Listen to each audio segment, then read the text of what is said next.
Welcome back to a very special episode of Problematic Women. We're really excited. Today is debate day, and our friend Emily Jashinsky is in studio with us.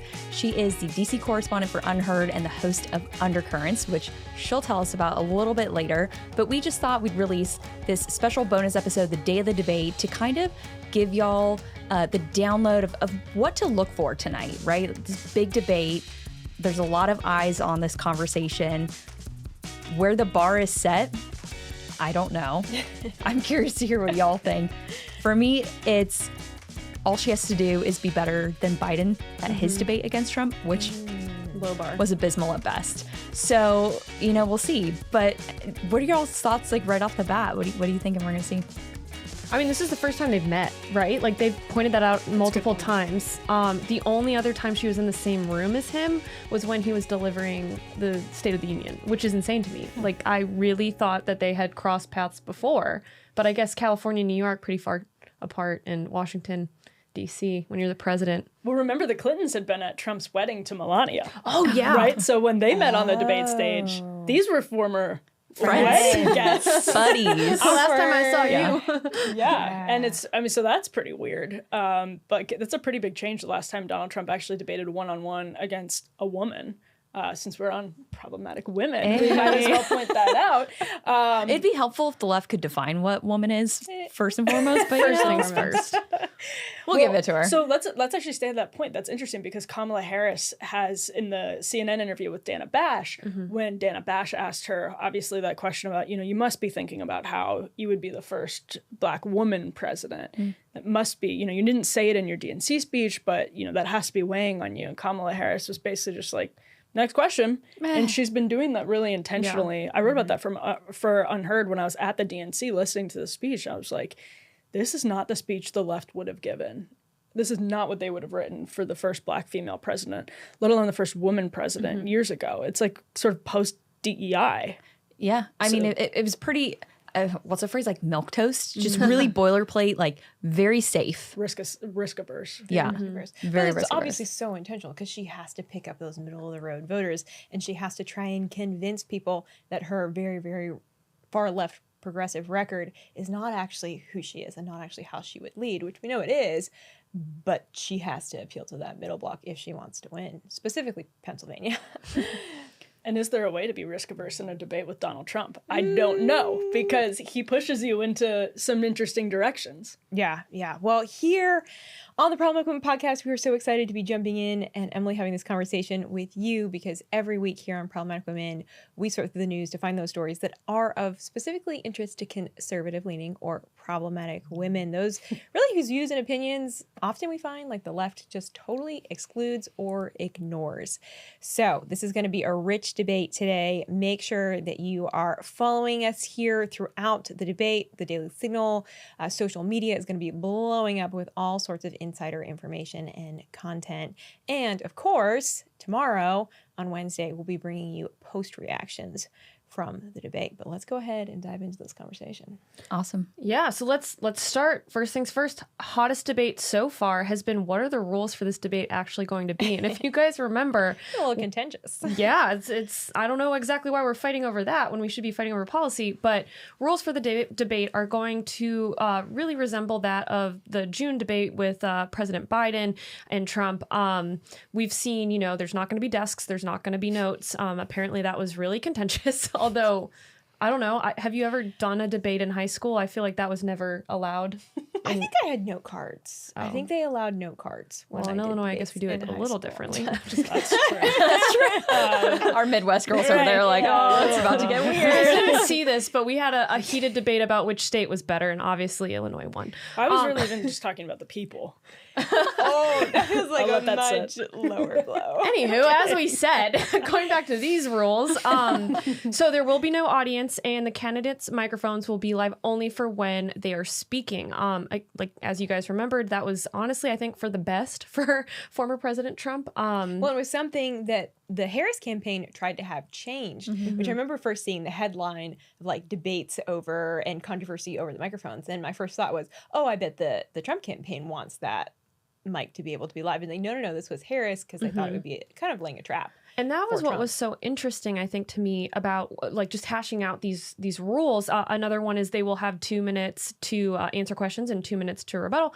That, these are very basic rules that we're going over.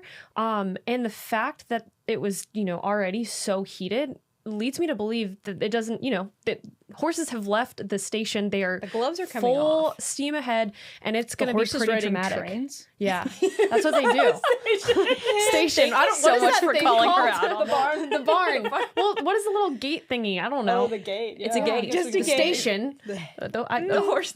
Yeah. Anywho, The horses are on the trains. yeah, You're mixing your metaphors here. It's fine. It doesn't matter. Doesn't. I'm not an expert. picking on up what horses. you're- I think it's But cool yeah. that the horses are on the trains. But it'll be interesting to see. And like I said, so Kamala has pointed out that Trump doesn't want to debate under these terms or whatever. She's pointed to him a lot doing that. And Trump really set the record straight on Sean Hannity's interview, which was in Harrisburg, Pennsylvania, the same day that a proposed Fox hosted debate was supposed to be. So there's a lot of drama going around, but yeah, no thoughts on all of that I just said, besides the horses being in stations. I mean, I think my initial gut reaction to the whole Harris campaign not wanting hot mics is they're terrified that she's going to talk. Because if Donald Trump drags her into this crap talking competition and he just goes, he can talk, as we've seen repeatedly, for hours on end and not stop. So if he took up all the airtime, she doesn't really have to say anything. And then they can say, oh, Donald Trump was rude. He didn't let us speak. He didn't follow the, courtesy of debate rules, whatever. And then they're kind of protected from her slipping up and actually They saying can something just claim to the destructive. narrative of, look, this mean man spoke over this nice lady Right. for 2 hours. How wrong? not demure. And How thinking not back to the Clinton stuff, actually, not to mirror. Thinking back to the Clinton stuff, he was talking about you'd be in prison. They were getting into That was very awesome. personal exchanges. Yeah. And you can imagine, that's such an interesting point. You can imagine the Kamala Harris staffers being petrified of Kamala Harris getting into unscripted back and forths with Donald Trump, given all of the different directions that he could potentially pivot in on a in the snap of your fingers. He's talking about putting you in prison and you have to respond to that. And she is notably terrible on her It's like the feet. Shane Gillis skit from 2016 where Yeah. he's like, Rand Paul is ugly. And he's like, wait, Yeah, you can ugly. just do that? ugly. We can do that Yeah. here? Yeah. And I think it's important to note, too, one of the things that Trump has pointed out several times, he said it again on that interview, is ABC News is going to be in charge of, moderating this debate. And ABC News has been very unkind to, his presidential campaign, not so much to Kamala. So there's also that. It's almost like, all right, are we going to give her a second to breathe before she answers the questions? Are we going to give her a second to respond in her head before she says anything? That little, environment that they have set up too is just going to be totally different. But I do think they are trying to make it so that it mimics the 2020 campaign. That's what the Harris campaign wants. They want to see unfriendly environment for Trump where he just pops off and looks like a jerk the whole time. And that's where their bread and butter is. It's always pointing to Trump, never pointing to the policies that they're actually responsible for making. I will say I really like these rules because I did, wow, the last debate was a wild ride with Biden. I did appreciate the fact that I could, for the most part, hear both candidates all the time because just from a purely listener perspective, it is really frustrating when it's I don't even know what you guys are saying. And I feel like I'm wasting my life by sitting here watching you catfight, essentially. The most interesting part, I think, of this debate is kind of what we've already said. I mean, this is the first time that Kamala Harris is totally unscripted since she's launched her campaign. There's no teleprompters to help her out. There's no notes. It's just No Tim her. Walz. No Tim Like in Walz. the Dana Bash interview. Exactly. Yes. So She's alone. She's totally alone. And this is a real test of, can she stand her ground? And in reality, it's okay, if she can't stand her ground against Trump, how's she going to stand her ground against Putin?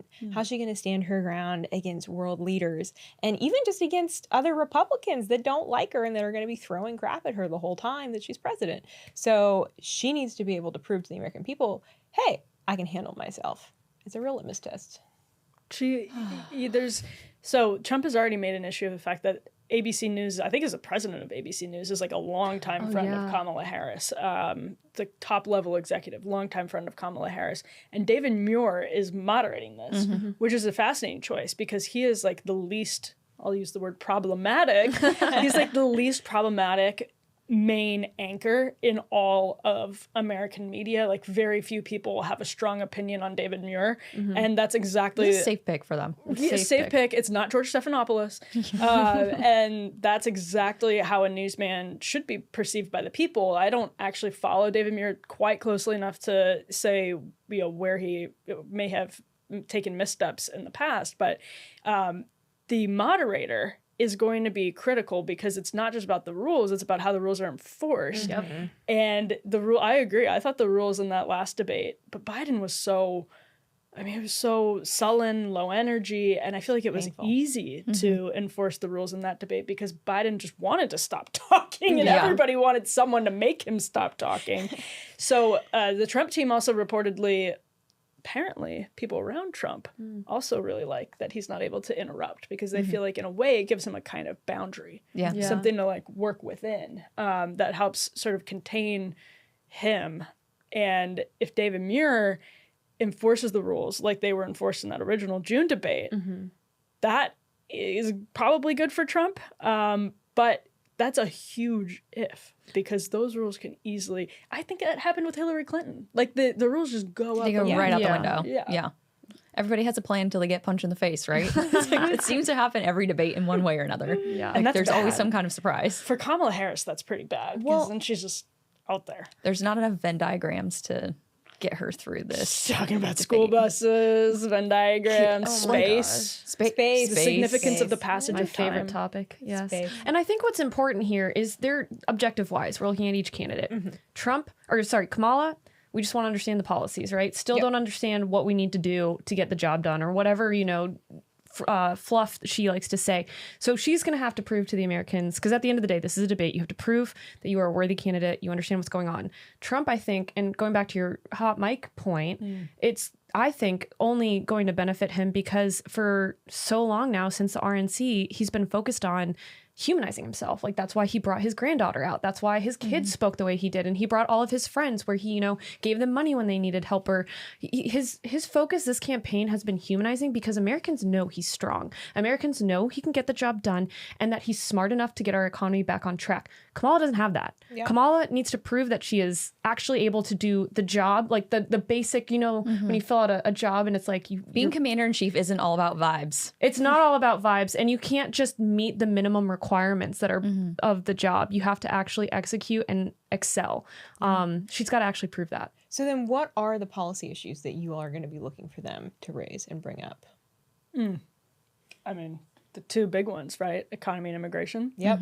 I made that sound really spontaneous, but they'd actually planned that in advance. No. Well, I mean, I will say those are like number one and number two issues, and they've like moved back and forth like this. You ask most Americans, can you afford to live? No? Okay. That is consistent across polling. It is. Yeah, it is. Those are the issues. Yeah. And I think to your point, Kristen, just kind of talking about, what is it exactly that Vice President Kamala Harris stands for? It's still a bit unclear. She's had a couple of policy speeches at this point, and even in those, most of the ideas are actually either stolen from Trump or they're just fantasy land, and there's not really any actual substance behind them. One of those things is the border that she's flip-flopped on with the wall, this, that, and the other thing. And it's one of the top, if not the top, issue on American voters' minds, especially given the news in the last couple of weeks about what's going on in Aurora, Colorado, with the Venezuelan gang violence and taking over hotels and apartment complexes there, and the spillover of that. And it's just insane. Like, it's wild that that's happening in a quintessential suburb town in Colorado. Like, it can happen anywhere. But what are y'all's thoughts on, in terms of the border and the immigration issue, what does a win look like for each candidate? Well, for Kamala Harris, she needs to successfully convince voters that the Biden administration's border policy has not been a failure. Or, that's option one. Option two is that she totally disagrees with the Biden administration's border policy and will change it in X, Y, and Z ways. What I expect to hear from her is that she supported the Senate bill, which was a Trojan horse, if I can say this, like Mitch McConnell effort to bait, other Republicans and Democrats into totally moderate border solution, quote unquote, that wouldn't really solve the problem. So of course Democrats went along with it, and of course Kamala Harris is going to say that's what she supports.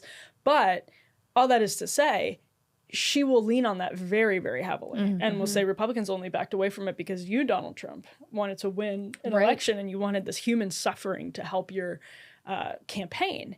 Now, the more Kamala Harris is talking about immigration, the worse off it is for her, because both of those options is not going to stand up to the reality that people have seen, and in polling it comes across. They trust Republicans on the border over and over again more than they trust Democrats. So it's Donald Trump's arguably his signature issue. So as long as they're talking about abortion, I don't think there's any way she's winning that.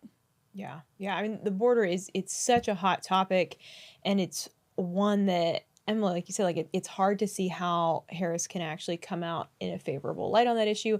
I think she will point to recent border encounter numbers because they have fallen in the past couple of months because of Joe Biden's executive order that has allowed for or kind of in partially-ish close certain areas of the border, and not even close, but just cut down on the number of illegal aliens that are allowed to cross the border illegally. And they're reclassifying all of the people who are coming as legal asylum seekers. And it's pushing more people to ports of entry. There's a lot of nuance there, but she's definitely going to bring that up.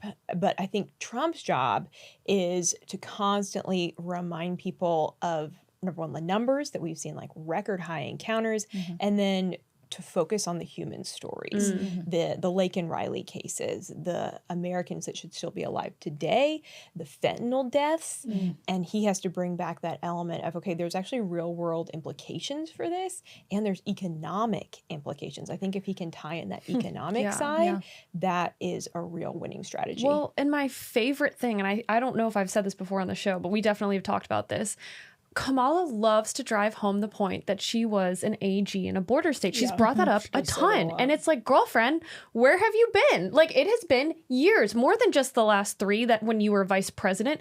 If you were the AG in a border state, you were our first line of defense. You dropped the bag. You dropped it. Like, and she was literally responsible for telling local law enforcement, you do not have to follow ICE detainers. And she's been quoted saying, we need less ICE officials. Like, what?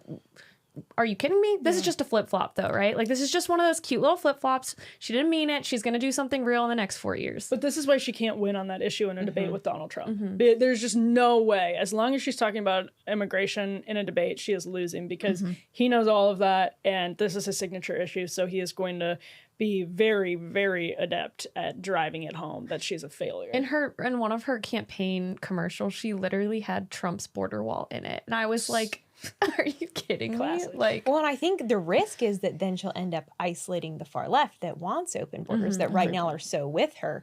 But that is a line that I don't think that's actually a needle she can thread. She cannot appeal to the normal American voter and also still keep those far left radicals that want open borders on her side. She has to choose. Which another topic I'm keeping my eye on falls into that category as well, which is the economy. Oh, yeah. Right? Because the left's playbook is raise taxes, spend money we don't have, offer all these unsustainable programs that are in really poor places and we'll probably never see them in our lifetime, right? But with the way that the Biden-Harris administration has spent money, like, it's going out of style. I mean, we talked about this on the show last week, like girl math, right? It's like, real money. if you print more money, then you have more money. It's free. Cash. What's a tax dollar? Given how this has transpired under the watch of Congress over the last several decades, I'd say that's boy math. Oh, dang. That's some real boy math. Problematic woman. Hot take of the week. We haven't had a woman president yet, so you can't quite say it's girl math. Touche. I don't know that the I want to mentality see is this. similar. I can't do math, so I don't know. In all fairness, reality, though, right? Under the Biden-Harris administration, gas prices are 32% higher than when they first took office. Electricity bills are 49% higher, and natural gas bills have been up 25% as compared to January of 2021. So these are like the real tangible. I feel like I've said this 1,000 times on the show, but it's like if you're a parent that, you know, at the height of this summer when you're trying to decide whether to put your kid in soccer camp or fill up your SUV for the week, and that's like a real life decision that you have to make. Yep. You're frustrated. Yeah. And it's like, how did we get here so quickly? And so we know the answer. It's the spending. It's it's all the things. But at the end of the day, American voters, I think, are approaching this election cycle thinking everything is more expensive. Prices, they're saying everything's great. Like we're not in a recession, even though all the indicators are that we either already are or it's imminent. Well, because there's so many issues that we can live in ignorance of as Americans. And you know, maybe you're in an area that really hasn't been affected by illegal immigration, or maybe you're in an area that really isn't that affected by increased rates of crime in the U.S. But we all feel the economic implications. And I think people, number one, they vote with their pocketbooks of, okay, you know, even saying little increases, I remember being a little bit ticked off when bananas went up 10 cents. I was like, it's 10 cents. It's not a big deal. 10 But I cents. was like, that's a lot. Like, that's not okay. The world is changing because when prices go up, it takes a long time or they just never come back down. Well, and I think too, dovetailing off of that, it's not just that prices are going up, which sucks. It's terrible. It's not great. But also wages are not rising. Yep. Yeah. So not only are things more expensive, but now our dollar is worth less and we're not making any more to keep up with that rate of inflation overall. So it's really putting everyday Americans in a bind. But And if that wasn't bad enough, we're also shutting down all of our energy independence because, you know, the lack of fracking. We were joking about how who's going to say fracking first, right? Like probably Trump. It'll be Trump. But, you know, energy is insane. Say what you will. I know the pandemic was horrible, but it was the best time to buy gas. I got gas for 99 cents in Ohio. Where? In Ohio. It was amazing. And honestly, like we just need a billboard that says remember 2020 gas or something, because truly that's also part of this. That's why prices are going up, because it costs way more to get things shipped across the country. And like in the era where we're expecting Amazon packages either between day, 2 p.m. and 5 p.m., right? Like that's like the joke of same day delivery, or within 2 days. Like, yeah, that's getting more expensive. And when does it get to the point where energy is so expensive because all of our pipelines have been, you know, shut down? That's not actually going to happen. But, you know, all of those opportunities are killed off by, you know, clean energy initiatives or Green New Deals. And then Amazon no longer can do that. Is that when Americans are going to get upset? Because I'm already pissed. Like 99-cent gas, guys. That's where we started. Well, actually, the Green New Deal is another really huge vulnerability for her. And not just when they're talking about the environment, when they're talking about the economy more broadly, because Donald Trump, I would bet, he's going to talk about what's happened in Detroit. There have been layoffs and huge economic insecurity around Detroit because of the transition to electric vehicles, which are having horrible years. I mean, they just are not selling. And that's Kamala Harris, as a co-sponsor of the Green New Deal, has to answer for all of that. She has to answer for everything in that ridiculous piece of legislation. That was a joke. I mean, everybody like basically panned that piece of legislation except for the environmentalist left, and Kamala Harris's name is attached to it. So And with that, she has to answer for China, because who does that piece of legislation most benefit? China. And their economy benefits off of us saying, okay, yeah, we're going to invest in EVs, we're going to invest in solar. China's the big winner there. And obviously that is a major hot topic for Americans, because whether Democrats or Republicans, I think everyone recognizes, China poses a really large threat to American stability. they're not our best friends. They're not necessarily our best friends. We're not besties. Don't love them. No. What about, what are y'all looking for? I feel like I'm like I honestly, forcing us to have this conversation. I think foreign policy will actually potentially be, I think I've said this before on the show, but I think just given what's going on in Israel, in the Middle East, with Iran, with China as well, I do think increasingly, even though most Americans are like, okay, we need to focus on at home first, and that is 100% true and accurate, but we can't get away from how big foreign policy issues are right now. So I do think if Trump can really kind of play into that of like, okay, who do you want representing your country on the world stage? Who can handle these tough situations? And a reminder of what happened under his administration versus what happened under Biden in Afghanistan and with Ukraine and Russia. That is a really good strategy. And that is something I think, too, that Harris has to answer for. Okay, how would I tackle foreign policy issues? Because that's something that she has not proven to have a really, well, there's a lot of things she hasn't proven to have a strong policy platform on, but certainly on foreign policy, we really don't know where she stands on that front. She's weak on that. 2 questions. 1, do you think the moderators will actually ask about Putin's endorsement of Vice President Harris? Because I think that kind of paints the entire foreign policy conversation picture. They should. Will they? Probably not. No, I don't think so. Yeah. I don't think so. So will Trump bring it up? Obviously. Probably. Tell him not to say something and he's going to say just it. from a strategy perspective. He was just saying on Lex Friedman what a good relationship he had with Vladimir Putin. And this is one of the interesting things about Donald Trump. I don't think that really bothers most voters. I think they understand what he's saying. He's saying, because he'll say the same thing about like Kim Jong-un. He's saying, I was able to talk to them. And his point on foreign policy over and over again, whether it's Israel or Ukraine, is that it wouldn't have happened if I was president and there would have been a deal.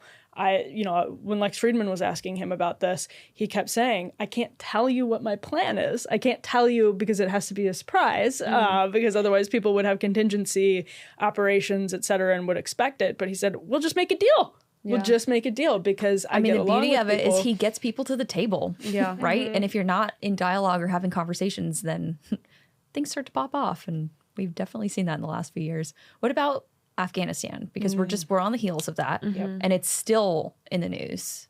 It's starting to fade out a little bit, but the whole dynamic between neither President Biden nor Vice President Harris having anything on their schedule a couple weeks ago, on the anniversary of the Afghanistan withdrawal when 13 American service members were killed, and Donald Trump being invited by these Gold Star families for a wreath-laying ceremony at Arlington and some other, media opportunities. And some of those families have been out in the media, like bashing the president and the vice president for being MIA, A, on that day, and B, now on the anniversary of it, not having anything to say and not memorializing it at all. Well, I mean, since the event happened, they've been MIA. Let's be real. They haven't really said anything. Biden checked his watch when the 13 were first originally brought to the U.S. Like, this is not an administration of responsibility or accountability. They don't care, and they've proved that through their actions. I don't think it matters what they say on this debate stage. They can't force Americans to think that they care about that. Going back to the economy issue, though, we left a ton there. I think Trump brings that up for sure. I think we see the criticism from Trump. And I think Kamala does exactly what she did when she was asked about the border, and she pivots and says something, well, I haven't been to Europe, or, like some stupid word salad answer that doesn't justify her behavior, doesn't really give you an idea of what her plan is moving forward, and doesn't give those family members or any of our military service any more encouragement, thus weakening it further. Well, she's going to be really excited to talk about the NPR story, the Trump campaign, which that got so much traction in legacy media. They were very eager to talk about that story, and the Trump campaign has rebutted it, I think, pretty persuasively. There are all kinds of internal dynamics going on in that case, but the Harris campaign seized on it, to borrow a favorite word of legacy media. They were very excited about that story. So I would not doubt she brings that up. I wouldn't doubt that at all. I wouldn't doubt that she brings up the suckers and losers story. I think Trump is probably happy to talk about that. He's talked about it without being asked, without being prompted, because he sees it as an example of the lies that are sort of thrown at him. So, I mean, foreign policy for Harris is also a total minefield, because she has, whereas Trump, whether this is right or not, politically, being able to just say, I'll make a deal is pretty helpful, right? You're known as the deal maker. Yeah. And so just being able to say, I'll make a deal, it allows you to avoid aggravating people who might be skeptical of continued involvement in the war in Ukraine, that might disagree with the right on Israel, independent voters that have different opinions on that. It allows you to kind of wiggle out of those areas in a way Kamala Harris cannot, because she is in the current Biden-Harris administration. And that's one thing I'm very curious about in this debate, is how much Trump pushes her he, again, just going back to his Lex Friedman appearance recently, was talking about the coup. The coup against Joe Biden. Short goodbye. I'm very curious. There's going to be a few politicos out there with tell-all books in a couple of years. It'll be delicious. It's going to be savage. I don't think Trump's advisors want him to talk about that. My guess would be they want him to be policy. Yeah. But he seems to be really interested in making that case too. And there's obviously an argument it makes Kamala Harris look phony. And that's their number one argument against Kamala Harris right now, is that she's phony, she's a flip-flopper. And if Donald Trump can say, like, you were just telling us Joe Biden was fine, a month ago, and then suddenly something happened. So I don't know. I'm curious about that too. Well, okay. One thing we haven't brought up that is not good for Trump, so I hate talking about it, is the threat to democracy. Do we think she goes there? I mean, obviously she does, but how far does she go? Does she just do the national abortion ban? Does she bring up January 6th? It's the theme of the whole night, I think, for her. For her, yeah. And okay. Well, so I was going to say, I think that in many ways, how far she goes is in Trump's court. Does he take the bait? Because she's going to bait him to try and get him to go down that rabbit hole. She'll talk about it all night if she's given the opportunity to. But he has to just constantly redirect. And he can address, that's ridiculous, X and Y, and then he just needs to hard pivot and get back to policy, and kind of those personal stories, humanizing himself. So he needs to be really careful in his campaign. He needs to prep him of like, hey, she's going to poke you. She's going to poke you on this. Don't take the bait. Well, I think that's a good point, because most of the country, and this is the fault of the media, doesn't have a solid opinion on the Russia collusion hoax. They don't have a solid opinion on... They may know that, like, we kind of all agree there was a lot of bad reporting in that space, but he, for a lot of very legitimate reasons, likes to air these specific grievances that I think smack to the average American of almost, they sound conspiratorial, because they've been primed by the media to think that they sound crazy and conspiratorial. And so I actually really agree with that this was, the Obama administration, which started, the Russia collusion. That is, Trump can go to that all day. But if you're talking about, like, she probably will want to get him going on some of that stuff, because when he does, it's not something that, like, your average independent voter that you need to win over in Pennsylvania is going to be persuaded by, likely. Yeah. And that's kind of the card that Trump traditionally plays in these debates, is he baits whoever he's up against to get them to go down this rabbit hole of, honestly, crap talking. Yeah. Name calling, or you know, all the jabs, just throwing left and right hooks. But I think this threat to democracy theme really is the only avenue that Vice President Harris has to go on offense. Yeah. Literally every other policy area we can talk about, they're all defensive. It's all going to be what is the current administration's record on these things. And there's not many things that they can stand up and, like, actually be proud of and run on, which is why the campaign theme is joy and vibes and nonsense. Well, she'll probably be very eager to talk about abortion. It's abortion, it's IVF, and if we've learned anything from the long hot summer about Project 2025. Wait, what's that? I'm sorry. You haven't heard? Ouch. We should have brought the book. Yeah, just be prop. We need, like, the massive big one one. from the Yes. Yeah. I asked last week, I was like, do you guys have one of those? And apparently no, just the Democrats got one printed. Like, it doesn't exist. They printed a prop. Project. Straight up. I know the number of people at Heritage, next day after that prop was used at the DNC, everyone's like, can we, like, get a few copies of this? Like, can we do it a bulk order? Not a bad idea. Like, it's kind of fun. But yeah, I mean, if we've learned anything from this whole Project 2025 mischaracterization and debacle, that will come up a lot, by the way. Yeah. It will, yes. And I think that's part of that theme of, like, threat to democracy, right? Because it's 900 pages of policy prescriptions. So you name it, there's policy in there about that topic. And we've had well over 50 fact checks at this point about the reporting and about what.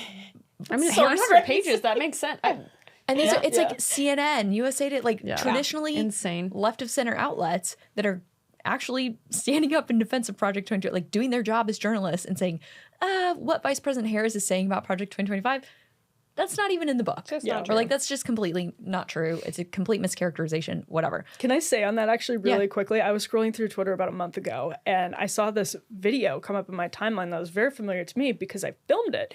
And I looked at who tweeted it and it was the actual Kamala Harris campaign account. Yeah. Stop. That's and it was a awesome. video of JD Vance talking about like the bureaucracy, like what a conservative policy towards the bureaucracy might be under a Republican president. And they said that it was a part of Project 2025. They said JD Vance was talking about what Project 2025 would do. And I was like, I filmed this video in 2021. Yeah. Like I'm sure you guys have covered this before, but the level, it's actually not appreciated, I think, by people in politics right now, how many liberties the Harris campaign is taking. Yeah. Like, it's on another level, even from what I've seen from the left. It's really, the fact that the fact checkers are actually going to the defense of Project 2025, and some of this is good, but it's sort of like her rule book is out the window. Like, this is post-truth stuff. Like, it's crazy. They're straight up just throwing spaghetti at the wall and seeing what sticks. What sticks. And honestly just hoping that whatever lies and mischaracterizations just take on a life of their own. And in some cases they have. The abortion stuff, the IVF stuff, to name a few. But yeah, I think that's really her only opportunity to go on offense. But that's hard to do in a debate because you're going to get fact-checked in real time. Maybe not by the moderator, but certainly by Donald Trump, who has carefully, I'm sure we all disagree with some of the stuff that he said on IVF and abortion, or maybe we don't, but we probably have disagreements amongst ourselves about how he's handled that. But politically, he has neutralized those attacks when it's her versus him, because he's going to say, that is a lie. I support making IVF free. Right. The Biden administration didn't make IVF free. And he's going to say, I came out against all of these like right-wing anti-abortion plans. You can't blame me for this. You can't put this conservative policy on me. So he's already really prepped where it's the two of them one-on-one. I don't know how that's going to go for her. You know what? I really hope he gets up there and just says, oh yeah, that policy thing, the mandate for leadership. Oh yeah, that organization Heritage that has been doing this for 40 years since Reagan. Yeah, we don't have anything to do with that. They're a think tank. Yeah. Like that's what think tanks are going to think tank. Like that's what they do. That's what we do. That's Put what they out do. hundreds of pages of policy and tell people to have fun reading it. Well, this we- has been super fun. Yeah, we're in for a Yeah. wild ride tonight. Tonight is going to be wild. 9 p.m. Eastern. We talked about all of the things, that they were going to bring up throughout the debate. Like what, and if yeah? you'd like to follow along, I have a fun surprise bingo card. Yes, It's one like a for everyone. drinking Pass game, it but down. bingo. Everything we've based, except We no lo- we tax do on love tip. We didn't bring games. that up. This is pretty funny. Yeah, no. So We go do love ahead. games here on the Problem Matter. Her father is a Marxist. We'll have it on True. on will say that. Instagram and wherever you access the podcast. But please follow along. If you get a bingo, let us know. I don't know Yeah. if there's a prize, Oh but gosh, we should have a prize. we probably should. If you get bingo, take a picture of it and send us a picture, DM us a picture on the Problem Woman Instagram account, and we'll work on something. We'll work on getting you something if you send us your address. It'll be cool. For It'll be sure. fun, It yeah. would have never happened. Play with us. Well, it's been really fun. We do have a lot to look forward to tonight. It's going to be do. wild. Emily, will you just give us a download of what you're working on over at Unheard and Undercurrents and where we can follow you on all the socials? Sure. Well, that's so nice of you. Thank you. Just launched a new show over at Unheard. It's called Undercurrents. You can follow it on any podcast platform. You can follow it on the big thing we hope people follow it on is the new Undercurrents YouTube channel. So go follow along there. There's an Undercurrents X account where you get most of the videos, and we're interviewing someone every day. We're playing with the format a little bit, which is very hot right now, I'm told by fellow podcasters. Test and learn, baby. But what we've been doing recently is just having a smart and interesting person on every day to break down what we call a quote undercurrent. Like, what is a story happening beneath the surface, or what is an idea we should talk about that's currently swirling beneath the surface of the major dialogue? So it's not going to be the type like the usual like headline story, and if it is, it's a totally different angle on the headline story. So like it's that. been a lot of fun. Thank you for asking. I appreciate it. And you're Very on problematic. X and everything too. Oh yeah, of course. I mean, You're a journalist. I It's like hate it, required. but yeah, of course. Yes, my mental health is also deteriorating by the day for professional reasons. Love it. Amazing. So great. Awesome. Well, I think we did it. I think we did it. With did that, that's going to do it for this bonus episode. Join us tomorrow for our regular show where we'll be doing all of the takes from post-debate. And if you're like, I like YouTube, but like, you know, it's not really my jam, you want to listen while you're in the car or whatever, don't necessarily try and watch while you're in the car. Maybe a little dangerous. So if you just want to listen, we're across all podcast platforms. Check us out wherever you get your podcasts on Thursday morning. And remember, join us live on Wednesdays. Yeah, thanks, guys. Like, subscribe, share with other problematic women, and make sure you play bingo. Thanks for being here, Emily. Thanks for having me. I appreciate it.